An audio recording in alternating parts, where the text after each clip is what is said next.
Dr. Beck and I, when we were asked to come here initially, were hopeful that there would be pro-fluoridation people here to have a good, solid debate about this issue, because there's obviously two sides to it, or there wouldn't be a controversy. However, anything that is this controversial, obviously we shouldn't be doing. It should be stopped until it's proven not to be controversial. So these three letters here, the first one is by Dr. Talbot, who is our new Chief Medical Officer of Health for Alberta.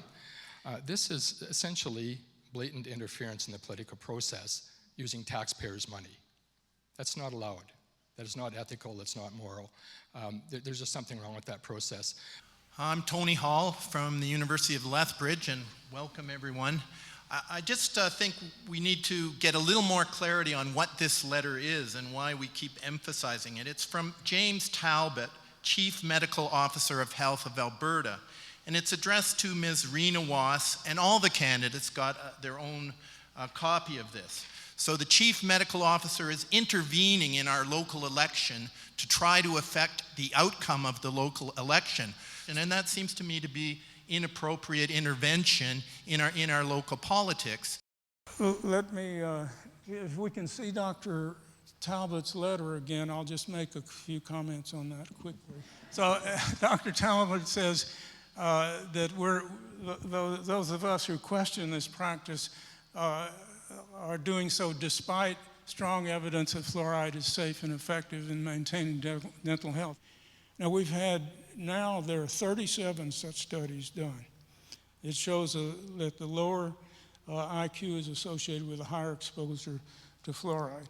What that really means in terms of IQ is a difference of 6.9, say 7 IQ points.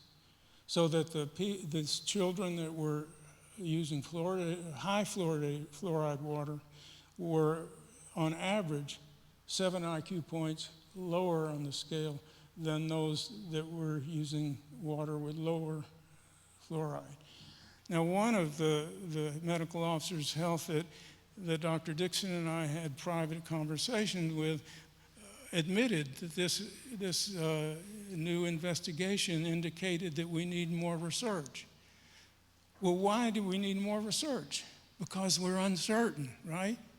So his position was, until we're certain, we'll keep giving you fluoride.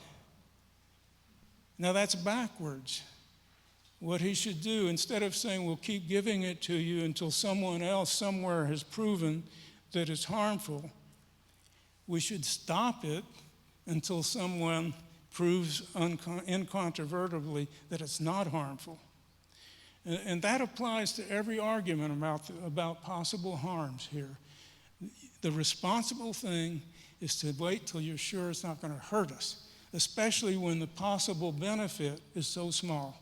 I think most of you will recognize that you're not informed about the fluoride you're given. It's forced on you, that you don't have the capacity to stop it if you don't want it, and the effects on you as individuals is not monitored. Now, all three of those things are required by medical ethics, before a procedure can be done or a drug can be administered. And again, hydrofluorosilicic acids, and indeed fluoride, the ion, are drugs. And they're not approved for human consumption. And they haven't been tested toxicologically.